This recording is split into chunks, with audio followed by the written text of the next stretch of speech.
Parmi les conséquences des changements climatiques attendus ou prévisibles, il en est une qui concerne les effets sanitaires. Les effets sanitaires peuvent être vrais pour les populations de plantes, pour les populations animales, mais aussi pour les populations humaines, et je concentrerai ici ma présentation uniquement sur les populations humaines et les conséquences sanitaires. On peut dès lors se poser la question, à 2050, avec une modification du changement, notamment ici dans la région parisienne, si les populations humaines dans la région parisienne souffriront beaucoup plus de pathologies tropicales, en particulier du paludisme, de la dengue, comme semble l'indiquer ou l'annoncer ces deux petits insectes que je vous présente sur cette diapositive. Prenons un premier exemple avec le choléra, qui est dû à une bactérie aquatique, Vibrio cholerae, qui est une bactérie qui vit dans les systèmes marins côtiers et en général des zones tropicales, comme ici le Bangladesh dans le golfe du Bengale. Si vous analysez l'évolution du nombre de cas, qu'on va appeler ici des épidémies de cas de choléra au cours d'une année, on va remarquer que ces épidémies et l'augmentation du nombre de cas, ici présenté en rouge, est hautement corrélée avec un paramètre en particulier, qui est la température de surface de l'eau, ici présentée en bleu.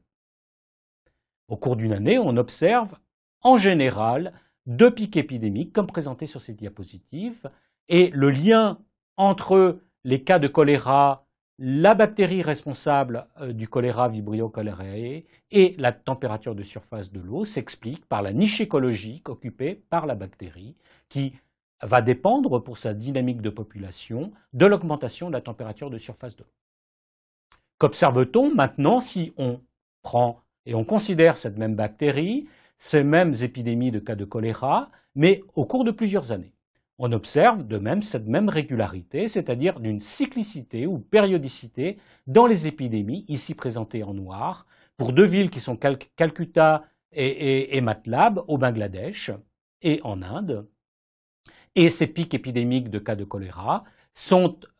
conditionnés et hautement corrélés à plusieurs paramètres, dont ici en rouge, toujours cette température de surface d'eau. Mais pour le moment, nous n'avons pas introduit l'idée et des conséquences du changement climatique sur ces dynamiques d'épidémie. Eh bien, lorsqu'on prend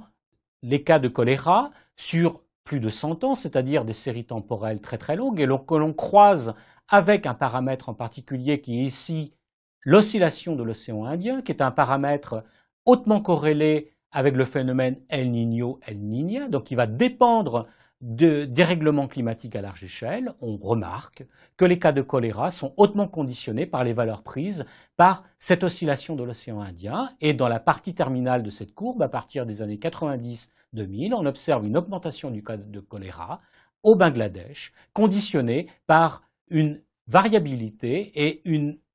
irrégularité de l'oscillation de l'océan Indien. Si nous prenons maintenant un deuxième exemple, toujours une bactérie toujours aquatique, mais qui ici vit dans les écosystèmes d'eau douce et qui est présente en Guyane française, où on va observer donc des cas d'une deuxième maladie qu'on appelle l'ulcère de Buruli, avec l'illustration que je vous donne, et qu'on refait ce même genre de travail. Qu'observe-t-on? Ici en bleu, vous avez les cas d'ulcère de Buruli qui vont produire des épidémies et que l'on corrèle à un paramètre qui est ici indiqué en rouge et qui est la pluviométrie dans la zone. On analyse d'un point de vue statistique ces données, donc c'est le schéma du bas. Toujours en bleu, vous avez les cas d'ulcère de Buruli en Guyane française sur environ 47 ans, et que l'on corrèle avec la pluviométrie dans la zone. On observe que les pics épidémiques de cas d'ulcère de Buruli en Guyane française sont toujours ou apparaissent préférentiellement dans les périodes de moindre pluie. On observe aussi dans la phase terminale de cette série temporelle qu'avec une augmentation de la quantité de pluie déversée dans la sous-région et en particulier en Guyane française, avec cette augmentation que vous observez, on observe aussi une augmentation du nombre de cas d'ulcère de Buruli en Guyane française. Comment l'explique-t-on? On l'explique simplement par le fait qu'avec une diminution du nombre de pluies dans la zone, vous allez avoir un assèchement d'un certain nombre d'écosystèmes, et en particulier des marécages tels que présentés sur cette diapositive, et qui montre que lorsque ces marécages sont asséchés, un certain nombre d'individus de population vont pouvoir fréquenter ces nouveaux habitats desséchés, alors qu'ils ne pouvaient pas le faire au préalable, pour en particulier la pêche ou la chasse. Et dès lors, ils seront mis en contact et exposés avec une mycobactérie, Mycobacterium ulcerans, qui naturellement est présente dans ce type d'écosystème. Donc ici, on a un lien indirect entre changement climatique, modification d'habitat et maladies infectieuses qui augmentent, tout simplement parce que de nouveaux habitats sont créés qui permettent une plus grande exposition par les individus et les populations humaines. À partir des années 90 et jusqu'aux années 2000, nous avons vu une quantité impressionnante de productions scientifiques, de travaux sur le thème changement climatique et maladies infectieuses, avec énormément de productions montrant des cartes, ici tout en rouge, pour le paludisme dans le monde, c'est-à-dire montrant une très très nette augmentation du nombre de cas de paludisme dans le monde avec le dérèglement climatique et notamment l'augmentation de la température sur Terre. Que sait-on aujourd'hui et peut-on essayer de faire le point sur ce sujet? Si nous prenons un deuxième exemple d'un travail extrêmement récent qui concerne le virus West Nile, virus du Nil occidental, et qui est aussi transmis par des insectes, donc on parle de maladies vectorielles, mais ici ce ne seront plus des anophèles qui transmettent le parasite responsable du paludisme, mais des culex qui vont transmettre le virus du Nil occidental. Ce virus est apparu aux États-Unis, en particulier dans le nord du continent africain et aussi présent au Canada, dans la partie est de ce territoire. Et vous voyez sur la partie gauche sa très nette augmentation sur plusieurs années, puisqu'il est aujourd'hui présent dans les États du sud-ouest des États-Unis. Si l'on modélise maintenant l'évolution possible ou attendue de la distribution du virus West Nile, ou plutôt du vecteur qui est responsable de sa transmission, en regard du changement climatique, et que l'on adresse des projections à 2050 pour le nord du continent américain.